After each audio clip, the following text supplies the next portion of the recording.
السلام علیکم ورحمۃ اللہ وبرکاتہ۔ قیامت کی بڑی علامتیں کیا ہیں؟ کیا آپ جانتے ہیں کہ قیامت سے پہلے کچھ بڑی نشانیاں ظاہر ہوں گی؟ نبی کریم صلی اللہ علیہ وسلم نے قیامت کی بڑی علامات کے بارے میں اپنی امت کو آگاہ فرمایا تاکہ انسان غفلت سے بیدار رہے اور اپنے رب کی طرف رجوع کرے۔ تو میں آج آپ کے ساتھ کچھ چیزیں شیئر کروں گی قیامت کی بڑی علامتوں کے بارے میں۔ حضرت حذیفہ بن سعید غفاری رضی اللہ عنہ کہتے ہیں کہ ہم بات کر رہے تھے کہ اتنے میں رسول اللہ صلی اللہ علیہ وسلم نے ہماری طرف دیکھا۔ آپ نے فرمایا تم کیا باتیں کر رہے ہو؟ لوگوں نے کہا ہم لوگ قیامت کا ذکر کر رہے ہیں۔ آپ نے فرمایا قیامت اس وقت تک نہیں آئے گی جب تک تم اس سے پہلے 10 نشانیوں کو نہ دیکھ لو۔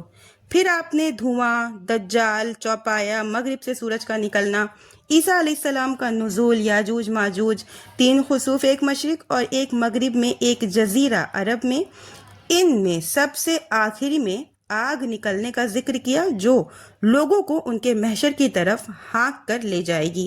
یہ حدیث جو ابھی میں نے آپ کے ساتھ شیئر کی ہوں یہ مسلم کی حدیث ہے۔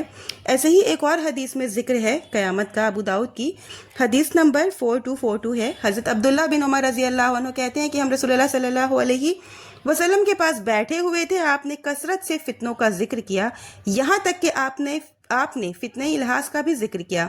ایک شخص نے کہا اے اللہ کے رسول صلی اللہ علیہ وسلم فتنہ الحاص کیا ہے؟ آپ نے فرمایا بھاگنا اور جنگ۔ پھر فتنہ سرا ہے، اس کا دھواں اہل بیت کے ایک آدمی کے قدموں کے نیچے سے نکلے گا جو یہ دعویٰ کرے گا کہ وہ مجھ سے ہے، حالانکہ وہ مجھ سے نہیں ہے۔ میرے دوست صرف متقی لوگ ہیں۔ پھر لوگ ایک آدمی پر راضی ہو جائیں گے جیسے پسلی پر سرین ہو۔ پھر فتنہ دیما، وہ اس امت کے ہر شخص کو ایک تھپڑ مارے گا۔ جب یہ کہا جائے گا کہ وہ فتنہ ختم ہو گیا ہے تو پھر پھیل جائے گا۔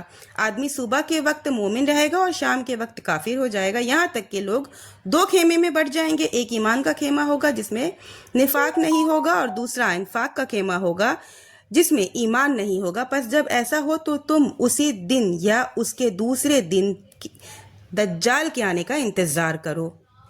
دجال جب نکلے گا یہ ایک آدمی ہے جو آخری زمانے میں ظاہر ہوگا اور رب ہونے کا دعویٰ کرے گا۔ وہ مشرق کی طرف سے خراسان سے نمودار ہوگا، پوری زمین میں چلے گا، ہر شہر میں داخل ہوگا سوائے مکہ مدینہ کے، کیونکہ ان دونوں شہروں میں داخل نہیں ہو سکے گا اس لیے کہ فرشتے ان دونوں کی حفاظت کر رہے ہوں گے۔ وہ مدینہ کے قریب دلدلی زمین میں اترے گا اور 3 مرتبہ مدینہ کی زمین ہل جائے گی۔ مدینہ سے ہر کافر منافق نکل کر اس کے پاس چلا جائے گا۔ اللہ تعالی ہمیں قیامت کے فتنے سے محفوظ رکھے، آمین۔